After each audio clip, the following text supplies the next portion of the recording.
Hey there, guys. This is Malorian, and this will be another Paintisode, first one for 2015. So, Happy New Year to all you guys. To anyone who is actually new to a Paintisode, what's this all about? Well, for about an hour, I'll be answering questions from the last video I posted, and I'll be painting. If there's anybody watching, they can post their questions up here as well. And then, really, at the end of this, hopefully, I'll have stuff painted, you'll have stuff painted, and I would have yapped for a little bit. So, first of all, I'm down here in my basement now, my kind of man cave. I got the orcs on the one side, Cygnar behind me, but the lighting's kind of bad here. For anyone who's ever done these videos, these lights are the worst. So I'm kind of like a halo right now, but you know what? That's not so bad because you're not supposed to be looking at me anyway. You're supposed to be looking at your paints. Drinking-wise today, this is something I always forget about this drink and then realize I like it after, and it's orange pop with Sambuca. It is so delicious. I'm a guy who likes Sambuca a lot anyway, and so you put that here in the orange pop, and it's like if you ever had like Tiger ice cream. So good. So that's what I'm going to be drinking. And then paint-wise, now what I'd like to do is another hunter. That'd be my Cygnar Hunter number 4. But something I need to really do is work on some more infantry. So I've been painting jacks like crazy. They've been actually in part of a list, so that's good. I'm not just painting things I'm not using. But I'm actually going to be painting some press gangers because I use 2 units of press gangers all the time. But the second unit has not been painted. The first unit here, I grabbed a couple of them. I painted these guys right away. Right away I painted these guys in I think it was a span of 3 days. I painted the whole unit done. And then since then, it's been like half a year and I haven't painted the second unit at all. They have their markings and stuff like that, but it'd be really good to have them painted. So I'm going to start doing that now. My goal for this Paintisode is just to get these 2 models done. If I get these 2 done, that's awesome. And it's part of like what I said with my painting tutorial. Only way you get things done is to get things done. So if I do 2 a day, in 5 days the whole unit's done, and that'd be really good because there is a tournament coming up that requires painting. So if I want to use my favorite units, I'm going to have to actually have that done. I see I already have 4 viewers here, so that's awesome that we're getting this already. I'm going to be switching over now to the last video to make sure what questions were posted there. If you're watching and you want to post something new, just post it on this one here, and I'll be getting to it after. All right, so first one is from Lord Stannis Baratheon, saying, tactical question here. What is the best way to use Cygnar long gunners, and how well do they work with PK? Now, long gunners, I've actually played with quite a bit. I really love them. I got 2 units of them. I started using them when I was using them for Magnus's tier. And the nice thing about long gunners is, first of all, their range. They have that long range of 14 inches right off the bat. Of course, if you have a caster with snipe, which hint, we're going to be talking about here at PK, that threat goes to 18 inches. And that is really far for, talking about War Machine. Now, the other thing that's nice about the long gunners as well is that if they aim, they get to shoot twice, and that is awesome. The amount of shots these guys can pump out is just devastating. If you're being attacked by a bunch of infantry, you just go and double tap and shoot all these guys down, right? Because really, that's 20 shots you're getting from this unit here. Now, the other thing to keep in mind with the long gunners is that they have combined ranged. So what that lets you do is do a massive shot. So if you think of it, these guys can aim and do 2 POW 20s at a possible 18 inches away. And that's some pretty serious damage you can't just ignore, right? The rat is going to be massive because it's going to be something like rat 17, I think. So, double ones to miss pretty much anything. And, yeah, whatever you hit is going to be taking a pounding.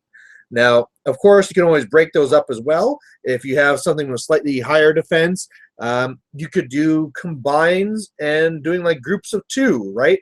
And that's the real benefit to the long gunners. really the unit that they seem to be always competing with is the gun mages. Now, the gun mages are flexible as well, right? Like, let's not take that away from gun mages. Gun mages have their different options. They can do snipe, brutal damage, pushes, and stuff like that. But even though they can do a combined range attack, it doesn't get to that awesome POW 20, and they have to get kind of close to do that. So that can be kind of an issue. Now, they can move their 6 inches, then shoot 14 if they go for the snipe, but those are just little POW 10s, and there's only going to be 6 shots. Now, the gun mages are only 6 points compared to the 10 of the long gunners, but really the math is the same. Both units are a point per model, and so you have to kind of almost look at it 1 per 1 then. So you either are paying for the ability to have a really long shot and the ability to combine to a really large shot, because even though we go point for point, you know, you can't take a unit of 10 gun mages. It does not allow you to do that. So there is that going for them. Then there's the difference of the UAs. Whereas the gun mages have the UA that lets them see through stealth and ignore some of the defensive tech. These guys' UA, unit attachment, makes it so that, first of all, they can do a covering fire, which, you know, is situational. Definitely was a lot better before the storm wall was standard, but hey, it's also a nice little extra template you can put out there when you're not quite in range yet. The other thing it lets you do as well is have ranked attacks, so you can shoot through your guys, and then all of a sudden you can be, you know, setting up lines of them. You don't have to worry about guys blocking each other's shots, because remember, whereas other models are mobile, these guys want to find a friendly place to plop themselves down and then just aim and double tap their whole rest of the game. So sometimes that UA is nice to have, but honestly, whereas with the gun mages, you pretty much take the UA almost all the time. For the long gunners, I would say, I mean, it's pretty situational. I mean, really, the only times I've taken the UA is when it was free, you know, taking it from one of the tiers.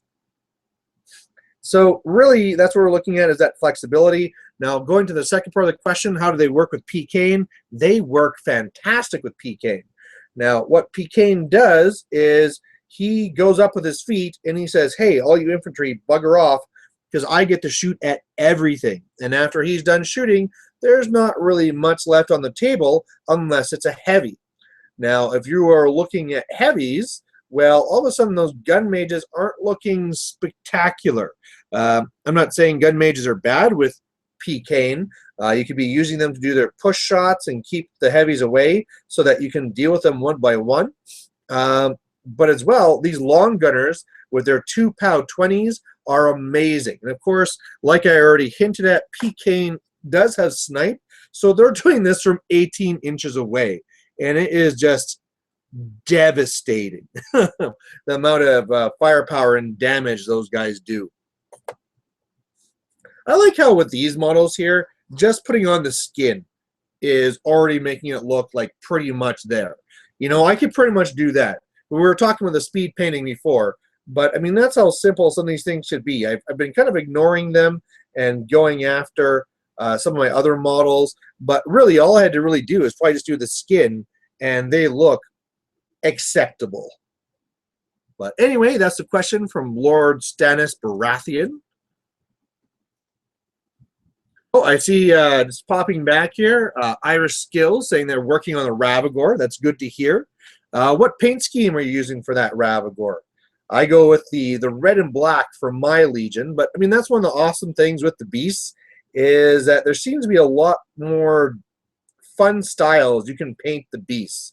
You know, the robots usually want to be silver, but the beasts seems like you can have a little bit more artistic freedom with. So yeah, but I'd love to hear, Irish Skills, what paint scheme you're using for them. All right, now we have one from David Williams saying, I do not play 40K or Fantasy Warhammer. I think the models are cool and all. I am just not into throwing that much dice. I do watch some of the bat reps, mainly with orcs, because they're my favorite in both formats. I was happy to see Super Orc fly and sad when he died. I hope he will soar again soon. Just saying. Question. Is the Stormblade Stormclad still a good setup? I already have a unit of Sword Knights to screen for them and both Strikers as casters. I assume that's Striker 1 and Striker 2. Thinking of buying them next? Yes. So, okay, Stormclad, let's start there. Stormclad is definitely a worthwhile jack. You know, he's a little bit more expensive. He's 10 points, but he's a reach, and that's a massive deal. Having a heavy with reach, giving you all that extra freedom and range. And as well, he is POW 19, which is our highest strength, just short of the, or rather, other than the Stormwall, which is only one more. So definitely a very big beat stick that can get a lot of damage done. Plus he has Electro Leap on that, so while you're hitting the heavy, you're zapping all the infantry that's around him. So you can get a lot of work out of that Stormclad there. Now, the nice thing about running him with the Storm Blades is that if they're close to each other, you get a free focus put on the Storm Blade as well. Sorry, the Storm Clad as well. So he gets very focus efficient if you start working them together like that. And yeah, it definitely is a solid package. Now, one of the things that you're going to try and find for them is the casters that keep them safe, because Storm Blades hit very, very, very hard. However, they also die very, very easy. Now, out of your two Strikers, the one I probably like it best on is Striker 2, although it works well with Striker 1 as well. The reason why I like it best, or better, with Striker 2 is the whole idea where, first of all, because they have an elite cadre with Striker, they get advanced deployment, advanced move. So it gets them up the board a little bit faster. Now note, if that's what you're doing, you'll probably need to get a different screen, because if you do that, your Sword Knights are going to start falling behind, because they'll start side by side, Stormblades get an advanced move, and all of a sudden those Sword Knights, which are faster by 1, are really needing to push themselves to catch back up to the Storm Blades. Now, the other nice thing is that he has, what is it, Deceleration? It's the one that gives you +2 armor against range. So, oh, Deflection, that's the spell I'm thinking of. Deceleration is also defense. That's an E. Haley type spell. So anyway, that's another great one for keeping them alive and well. Of course, getting Arcane Shield on them could be really nice for keeping them alive too.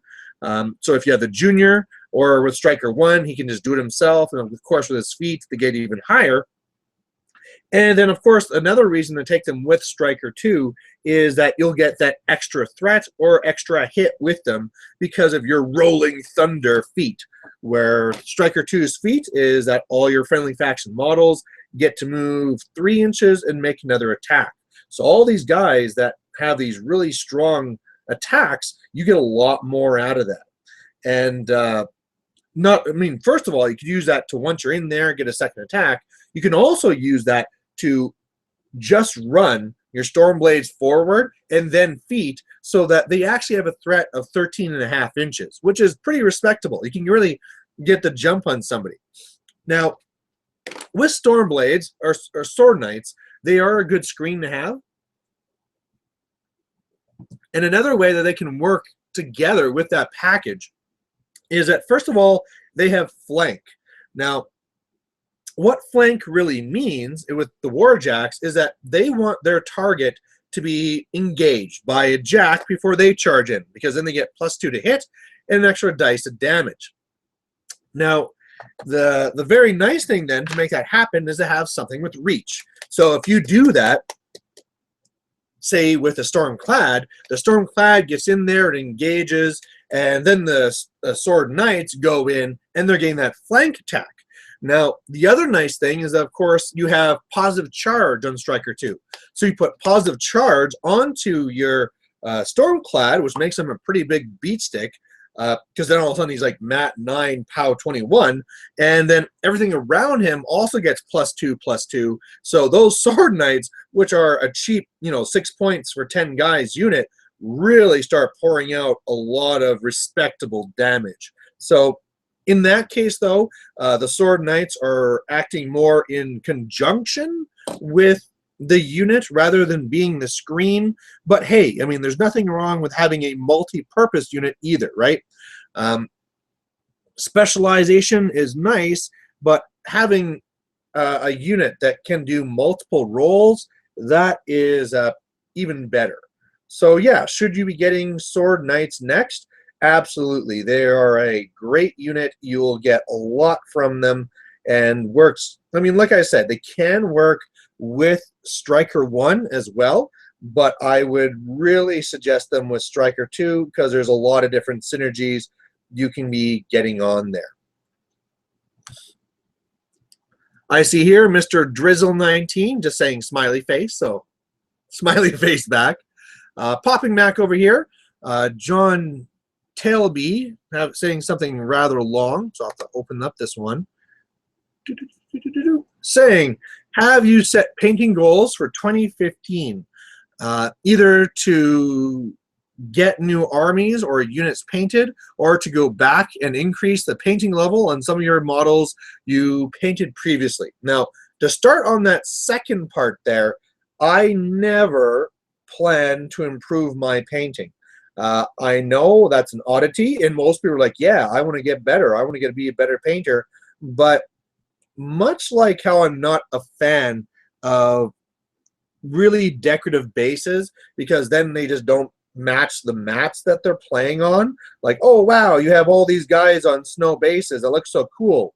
Why are they in grass, right? Like, where did all this snow come from? And it's kind of the same thing for painting. I have painted so many models now, and if all of a sudden there was like a jump in skill, in quality in my models, it would make the old ones look like crap.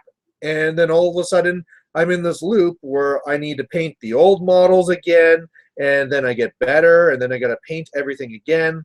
And so I decided pretty early on that sure, I can, I mean, I'm not going to not improve, but I am not going to get into trying to learn how to do like all the different shading, and I want, what is it called, wet shading or whatever. We have like 2 wet things that you're doing. I don't know.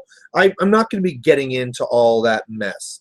I am going to be really just focusing on getting things painted rather than trying to raise that bar.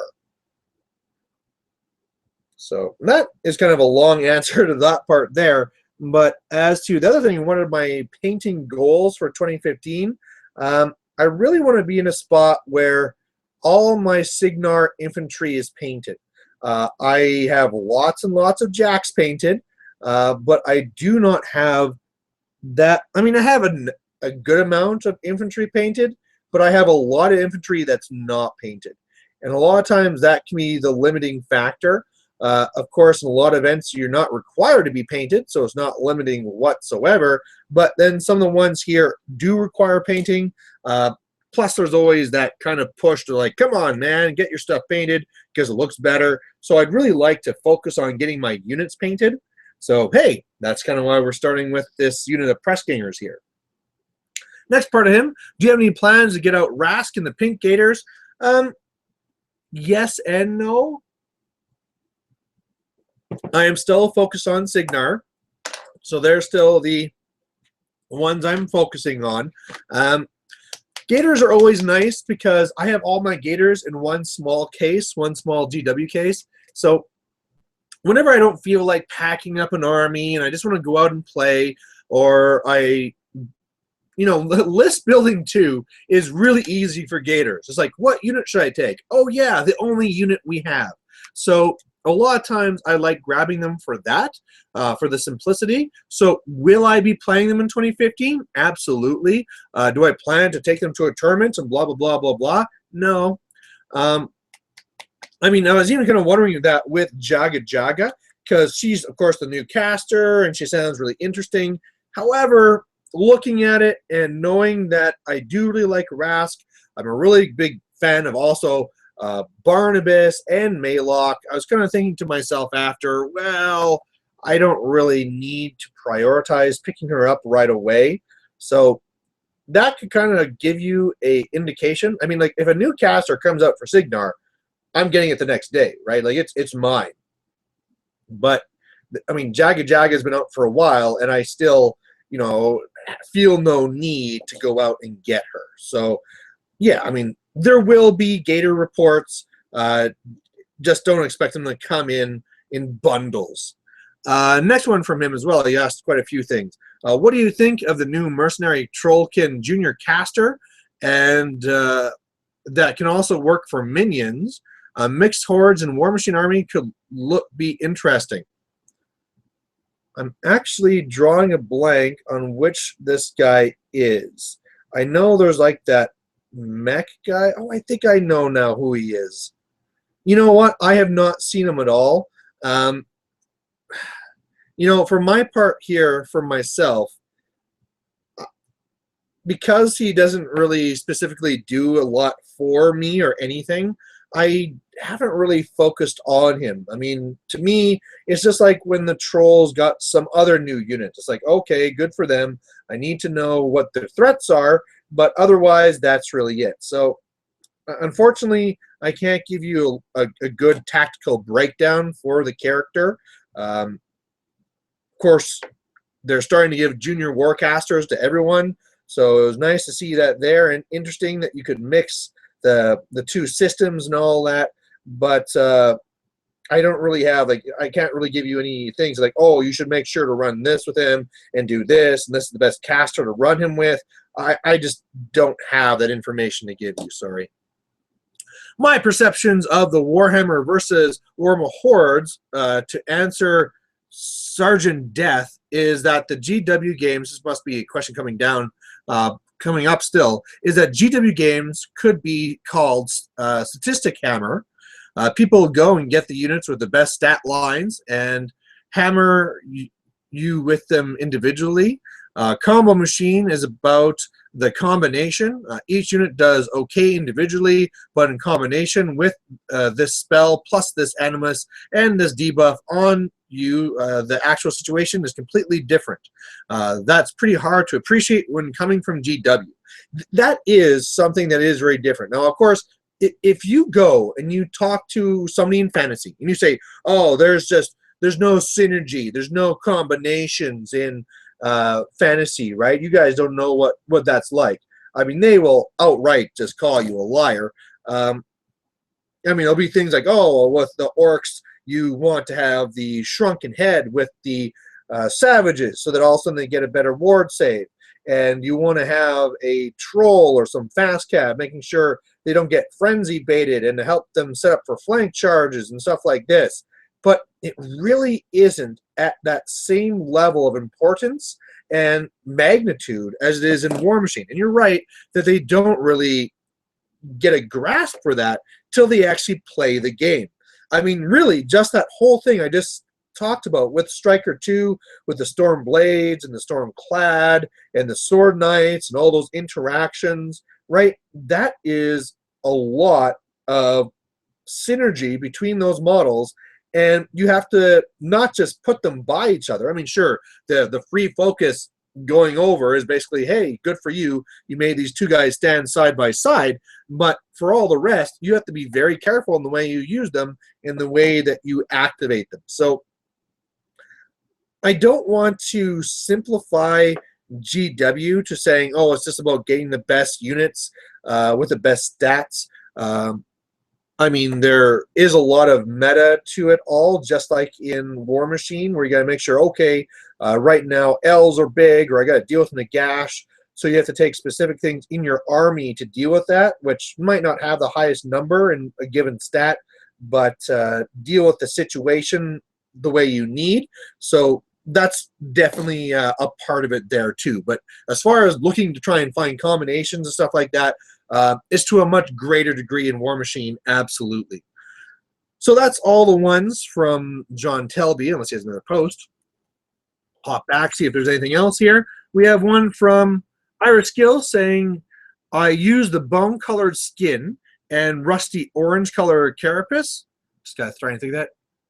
Okay.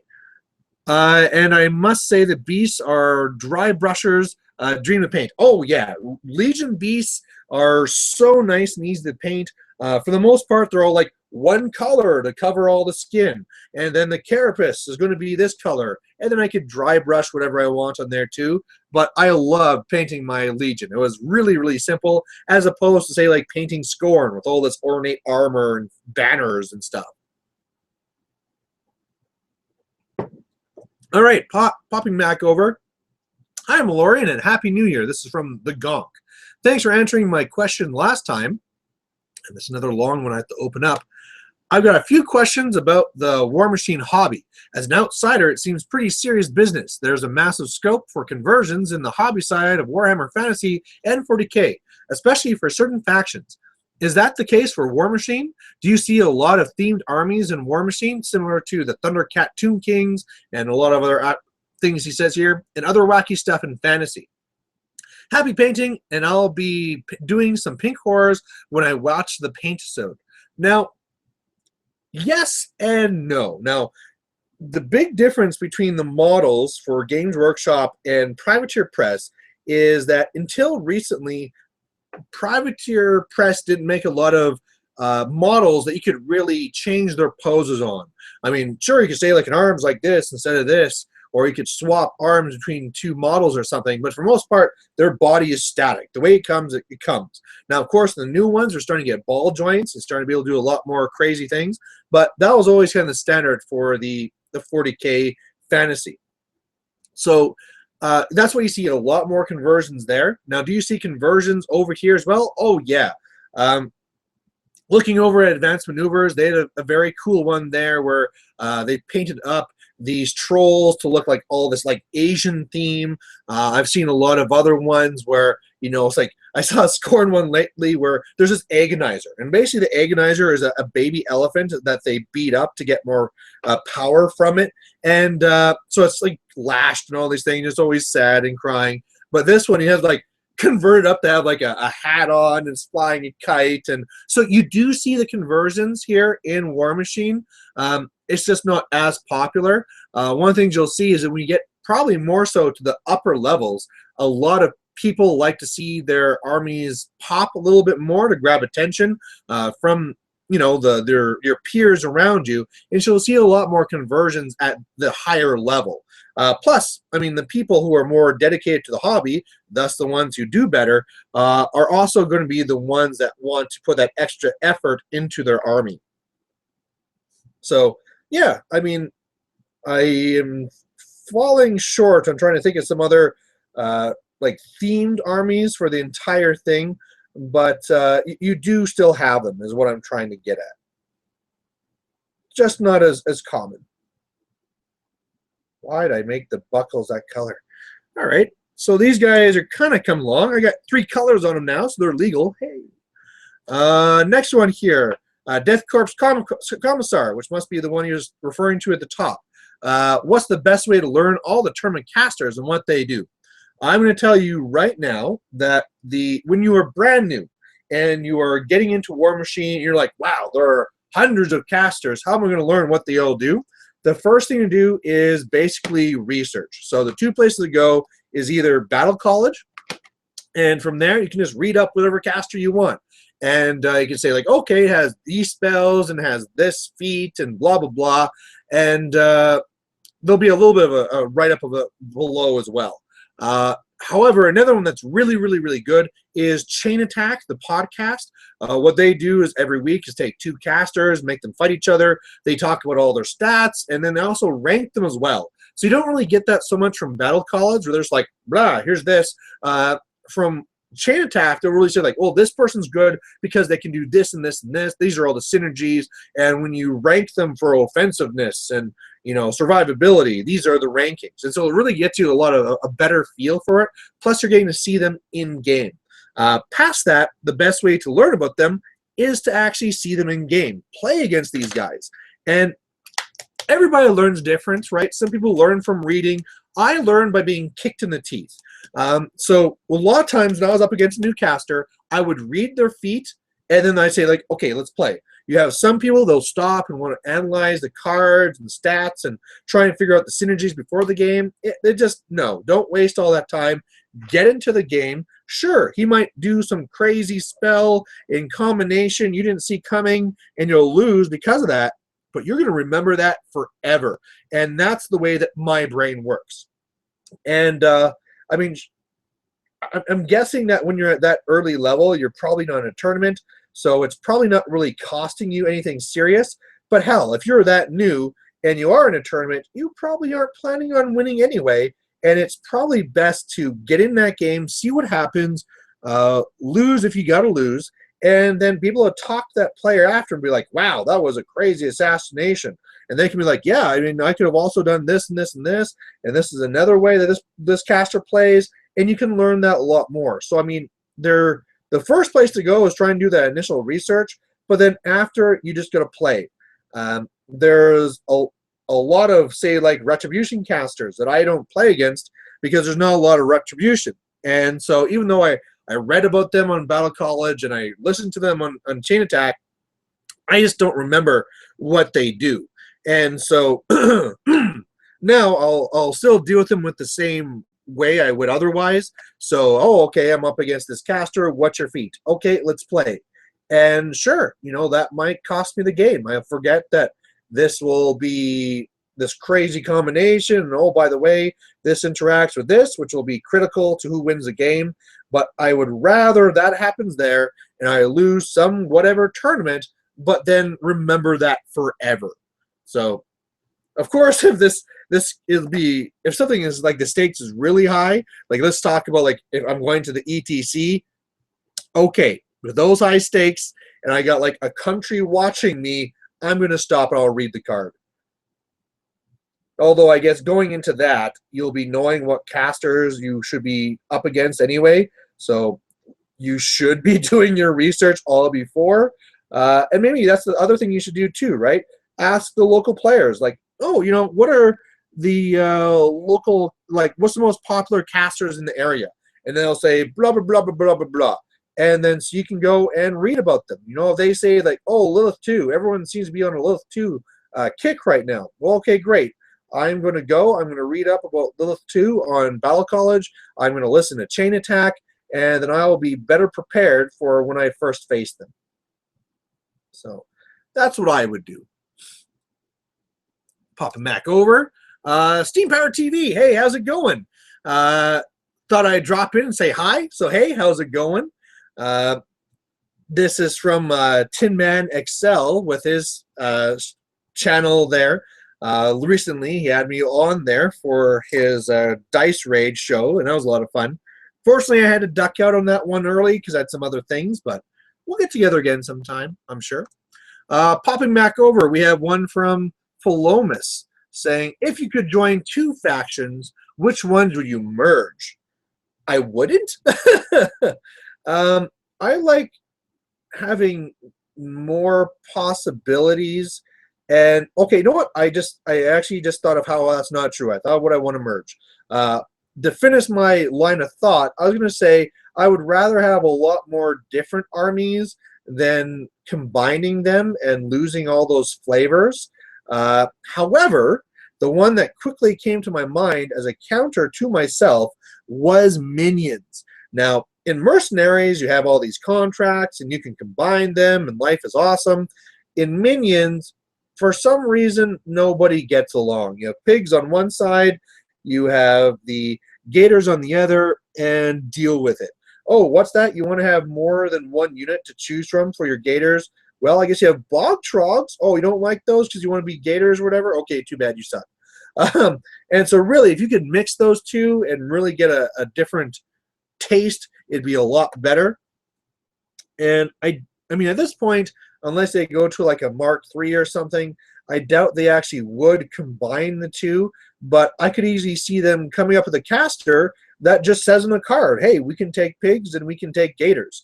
I mean, in the Caliban tier, you can take the bone grinders. And I'm thinking there's another example as well, but it's not coming to mind. But anyway, there would be a possibility like that. So hopefully they'll do that with one of the casters coming up. I mean, it's in their best interest, because a lot of times when I see people playing minions, because of how you can't mix, I mean, sure, you can go to a tournament and you can have one list that's pigs and one list which is gators, but because you can't mix them in the actual lists, a lot of minion players only pick one or the other. Now, clearly, if you had a decent caster that could mix them, well, then all of a sudden you have all these players which are buying up more models. So, Privateer Press, get on her.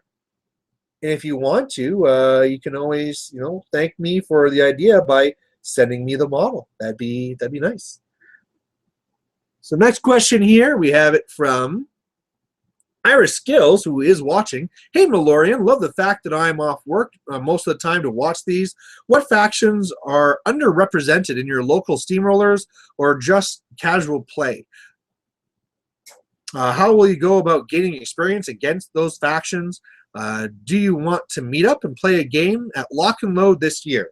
Well, jumping to the last one, if I could, I definitely would. I know I mentioned this before, but maybe you missed it, that I actually can't go to Lock and Load.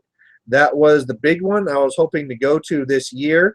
But unfortunately, it's at the same time as my anniversary, and so I don't want to be divorced. I kind of like my wife, so unfortunately, I won't be able to go to Lock and Load. I was really, really, really bummed when that happened, but what can you really do? So I won't be going to Lock and Load. I am now instead trying to go to War Machine Weekend, so I think that's in November. So maybe if you're going to that one, we'll see you there. As for factions that are underrepresented in my meta, like I already mentioned, there really isn't very much ret. For the most part, we have like one player, and he likes playing the janky stuff, so I don't really get to see a lot of those things. Come on, wife, turn off the water. I don't know if you guys can hear this, but I think she's washing the house. And another one that's, I actually see like there's more minions than there is retribution and trolls. I mean, there's some really good players that play trolls, but then they play other factions as well. And so the odds of me actually seeing trolls are very, very low. For example, we have a guy that was in our Short Porkers club here that was playing trolls, and I didn't understand them, so I was getting my butt kicked, and then slowly I was starting to learn them. And then just when I was starting to learn all their tricks, bam, he went to Legion. And now I don't see that from him anymore. So I don't know what it is. Apparently, a lot of troll players just like to jump ship. I don't know. Maybe the grass is just greener. But yeah, like we had another guy, Jerry, who was on Team Canada. He was playing trolls, and all of a sudden this year he's giving them a break and he's doing cricks instead. So hey, if you want to get that experience then against these, you'd have to really request people to play them. So if I'm really, and see, right now I'm not worried about trolls because there's not a lot of people who play them, so they're not a big time risk to me. There is a very strong player in the Alberta meta that plays trolls, but he doesn't normally come out to events that I go to. So there's not that crossover. Now, of course, if I did want to get practice against them, I just say to like that local club guy, right? Like, hey, can you pull out your trolls? I just really need to get practice against them. And then he pulls them out. I get to learn. I can ask him questions like, hey, what's the tricks of this guy? What does he do? And just be upfront with it. I mean, all this learning, there we go, finally it's off. All this learning doesn't have to be a solo mission, right? Best thing you can do for yourself is get yourself a dojo put together, right? A group of guys that all want to improve and learn the game, and then you can just start bouncing questions off each other. Now, preferably, you all play different factions, so you get lots of different points of view. I mean, if I was in a dojo with just everyone who plays Cygnar, and I was like, hey, do you think this would be a good troll drop? They'll be like, I think so. But if I had a troll guy in there, they'd be like, yeah, I mean, like, you have this for this, but oh, you don't have a counter for this. And so I can get a lot more from that. So I guess what I'm saying is get yourself a dojo. Plus, a dojo just sounds cool, So if you ever want to tell someone about, hey, I got to go talk to my dojo, they'll be really impressed. They'll think that you're like a black belt ninja or something, and they won't want to mess with you anymore. So anyway, there's the answer to that question. Now going down to Kevin Bashford saying, question, how best do I stay focused on a faction and not go fluttering off to do something new and shiny every single time something comes out? Really, it's just that dedication. It's just saying to yourself, okay, what is my goal here? Am I just wanting to have fun and be adventurous and try out whatever comes out, or do I really want to improve with my faction? And honestly, if we are talking about the same faction, I mean, let's say like Cygnar, Dynamo comes out. Do I flutter over and start playing a bunch of Nemo? Sure, why not? You know, that's something that's definitely a possibility for me. The more I know all my options, the better. And so that's not really so bad. I mean, clearly, if I have tournament lists, I need to also focus on those.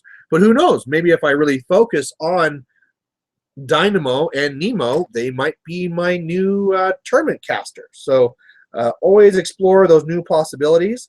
However, I believe you are talking more about other factions. So, I mean, let's say for Scorn, the new bug guys come out and like, yeah, bugs are awesome. I want to play them. How do you stop yourself from doing it?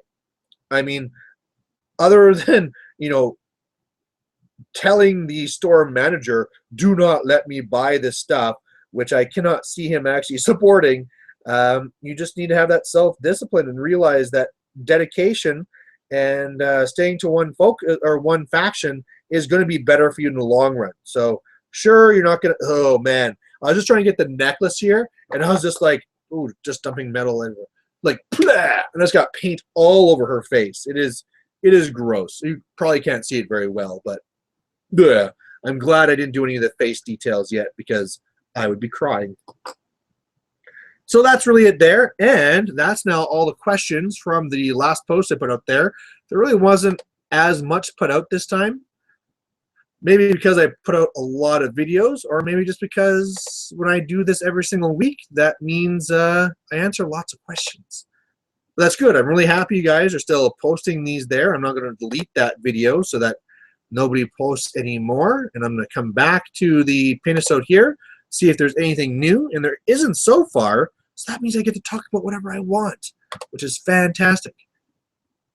Pause this one. I have it also open the other window so I can see the actual ones as they come in, and there's nothing else right now. So yeah, I can totally just talk about whatever I want. Drink my tiger ice cream.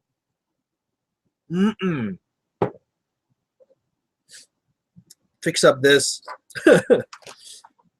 But yeah, we have a tournament coming up that we're going to be planning to go for here, and it's kind of a long distance one. I mean, some people, long distance would be 2 hours, 3 hours.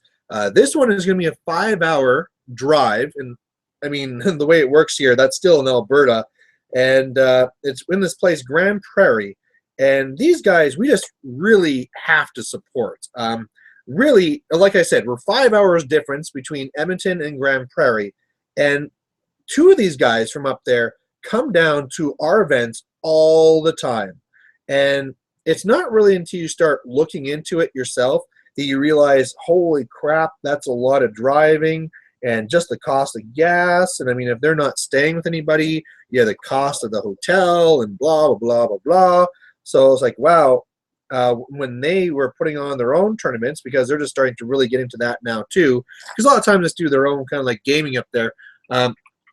We're trying to get a group of guys to go up there. And we got a pretty good group. We got a van full of 6 of us. They'll be going up there, but the tournament starts at 9 in the morning, so we're gonna have to leave like latest 4 o'clock in the morning to get there. So that's gonna be kind of a crazy drive, but it should be fun, right? I'm sure actually for the drive there won't be that much yapping because everyone's so damn tired. They'll probably just get into the car, and whoever's not the driver or backup driver, they're just gonna go to sleep and let the other guys do all the driving. But I'm sure, like, you know, that evening we're going to be staying there, not coming back after the tournament because that'd be crazy. And the drive home, I'm sure we're all going to be talking about our experiences and stuff. So that's a lot of fun. And I mean, the time can really pass when you're there talking about these stories. I mean, like right here, this feels like this has been no time at all, but I've been doing this already for a little bit over 40 minutes, and it's just time passes because I'm just chatting to you guys. So first of all, we're having to go through all that and trying to arrange, time schedules and hotels and stuff. But as well, one of the interesting things is going to be, what am I going to take from my lists? Because for those of you who do not live under a rock, Bratagus. And there will be a couple of circle players there. One of the ones who is one of the main players there. So I don't know if because he's running the tournament. Oh no, where's my toothpick? I can't dot the I's without my toothpick. Well, bollocks. I might have to just do that after. Anyway, so I don't know if he'll be doing it, but he's definitely someone I should worry about because he takes Bratagus. We also have the person who won our Alberta Masters. He's going up, and normally he says, I'm not a Bratagus guy, but you never know, and he's going to say, okay, now I am, and you have to deal with it. And Cygnar does not like Bratagus whatsoever. Yeah, our guns don't like shooting that high armor. The clouds cause us lots of troubles. By the way, if you guys still watching, it's not too late. If you got any other questions, post them up and I'll get to them. But I'm trying to figure out what to do with him. And it seems that whenever I come up with something, it's just not really a good idea because it just does not pull through. I mean, I kind of thought, like the Cray list was a good counter. No, it just was not whatsoever. So another one that some people have been suggesting is good against Bratagus is taking E. Haley double Stormwall. I don't like that one either. With all these teleporting, it gets past the feet. With all the synergy, you get high armor, so you can smash those storm walls. So I don't really like that as an answer. So really, the one that I'm coming up right now is I'm going to be using my Kane 2 Swarm. And the idea is, first of all, the Bratagus list takes a lot of thought because there's a lot of options. And so from what I've seen, a lot of them run the clock pretty well. And so what I'm going to do then is swarm him with guys that is probably going to do two things. One, give him tons of different options to think about so that he's really going to take lots of time there. And then two, I highly suspect that they're going to say, hey, if I'm going to do this, I need to start attacking guys. And I have all these light walled watchers with their 2 attacks and with synergy. They're really going to do very well. So let's just start attacking all these guys. And then I got tough, which is going to go and slow down. Though I don't care if you're mat 1,000 and pow 1,000. I still get my tough roll unless you have a Gallows Grove that comes by me. But so that hopefully will eat off a lot of time. Meanwhile, while this happens, Kane is going to start trying to get a bead with his nice little gun onto Bratagus. Now, he's probably going to have on the Animus, the Flesh of Clay or whatever, the one from the Guardian, so you get 1 less dice for range attacks damage. But I also have Epic Iris in the list. So if I can shoot that off, pew, then all of a sudden I'm in a lot better spot. So that's kind of my thought there. My biggest problem with this is that it's untested. So that's kind of a huge deal that the tournament might be the first place I get to practice it. I do have a couple of people that I could arrange to play against, but I just don't have any time. My cousin's getting married. I have some other stuff that's going on here in January, say like my daughter's birthday, and there just isn't time. Guy done. I think, unless I did that rope. Nope, there we go. Mr. Bagman is all done. So there's one of them done. As long as I can finish the girl in 15 minutes, all done. We have Murid the Kish saying that list was cray-cray. I said cray-cray, and it's true. That list was crazy, all the fast cav shenanigans. And it is a good list. It's not a good, just not a good answer there. While I'm on this, I do plan to be playing more of that Cray list. In fact, there is going to be an Iron Gauntlet coming up here that I'm going to be playing in, and I plan to take one list as that because I feel there'll be some good options for him to be used. Plus, that's a whole bunch of different models that then I have all of a sudden access to when I do the 75-point list at the end. But yeah, should be fun. One of the things I'm kind of really disappointed about is the whole idea that a lot of local players aren't signing up. We have, okay, first of all, it's with a group that forces you to do painting. So some people are like, I don't want to do painting, and they don't sign up. But a lot of people are like, yeah, we totally want to play these different formats. I want to try hardcore. I want to try Iron Gauntlet. And then you put it on, and they don't.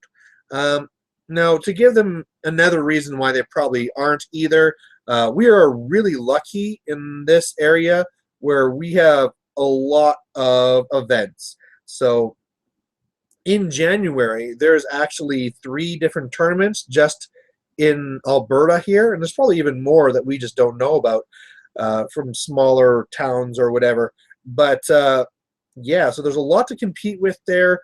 Cost could be an issue because it's a little bit more expensive, but still, I really thought there'd be a lot more people going to it. I mean, for my part, I'm running the hardcore, but if I wasn't, I'd be signed up for that. I mean, I prefer regular steamrollers more, but I'm not going to turn away the opportunity to actually try it.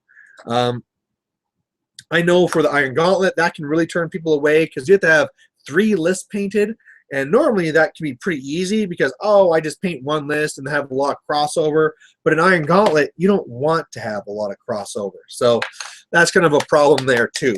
But either way, I'll be going to that. I'll be making the battle reports. Of course, when I go to Grand Prairie, that'll be a bunch of battle reports too. There's going to be like now 2 different standards on my channel, which I hope won't be an issue. But I mean, like, oh, this stuff is just like Jello. Come on, I just need to have enough to do this girl's lipstick. Ugh, this is so thick. I just have a feeling I'm going to try and put this on her face. It'll be like, you know, it's going to go on so thick. If I wasn't doing a video, I'd be going to add water and reconstitute it, but I'm on the video, so I can't go and do that. So we're going to have to risk this. But anyway, I was talking about there'll be 2 different styles of reports on my channel here now. There'll be the video ones, which will be happening at probably at least once a week. I'll be setting that up because pretty much to do those, it's so big. She looks like a clown now with a big, huge. I wish this camera was better so it could show you, but the lipstick is crazy. She is a clown for sure.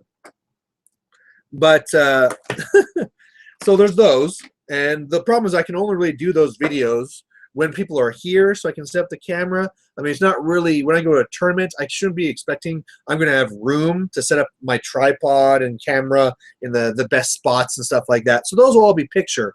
So I don't know if I should be marking my videos to show this is a picture report and this is a video report, and I don't know. I don't know if you guys even care. I mean, one of the things I'd love to hear from my viewers is, do you care? You know, from the views, I'm pretty sure that people like the video ones more, especially if they're shorter, say like 20 minutes maximum type thing. But it would be really good to hear just that little bit more input so I can make sure I'm giving you guys what you want. So one of the first ones here is, do you want to know from a look whether it's a video report or a picture report? You know, is that something you really care? Or is this like open up the report and you more care about what casters are there, right? So if I knew that, that would be swell. That's another thing I'm kind of waiting just to get started up here as well, is just that interaction with the viewers. You know, just where I'm starting to get more comments on videos, so I know like, oh, you know, you played this wrong or you did this or whatever. You know, I was used to seeing a lot more of that when I did the fantasy, and I kind of miss it, right? There was people I knew because they would always comment on the videos, so we could be chatting about things, and I just don't get those things anymore. So I'm lonely. I'm sad. But I'm sure it's going to come. I'm still the new guy. Either way, Chicky is now done. And even though I didn't have my toothpick to do the eyes, I did still manage to do it with this, what used to be a detail brush, but now it's getting pretty ragged. As usual, my trick for the eyes is just to splash on white onto the eyes, do a line of the blue, and then just clean up the skin above and below, and that's how I make my eyes. Not perfect, but it works and it's fast. So either way, there you go. I got 2 guys painted just like that. I guess maybe this is close to an hour because I started before 8, but bam, there's 2 new press gangers. If I do this another 4 days, I can just continue this week, and in this week, the whole second unit of press gangers is done. And I already have it marked out to know which one is which. On the back, I did the little, one's number 1, one's from unit 2. Plus, it's hard to tell, but they're different shades of green. So, in fact, like this one isn't washed yet. Once the wash is on this, you'll see even more that it's darker. But yeah, that's how easy it is to paint these things. You just got to go and do it. So I'm going to go check now, see if anybody put up any other questions that they had. If you do have something, this is probably your last chance to ask it. Pause that, go down. And nothing else is here. So either way, I guess that's really it. That's the first Paintisode for the year. Glad to see that I had a lot of viewers here and a good amount of questions between this and the other one. So thanks for watching. As always, I'd love to hear what you guys painted during this. And as always, I'll be putting up another post the Sunday before the Monday to ask for your questions and topics for the next one. So look out for that one. And either way, enjoy your painting, and we'll catch you later. Bye.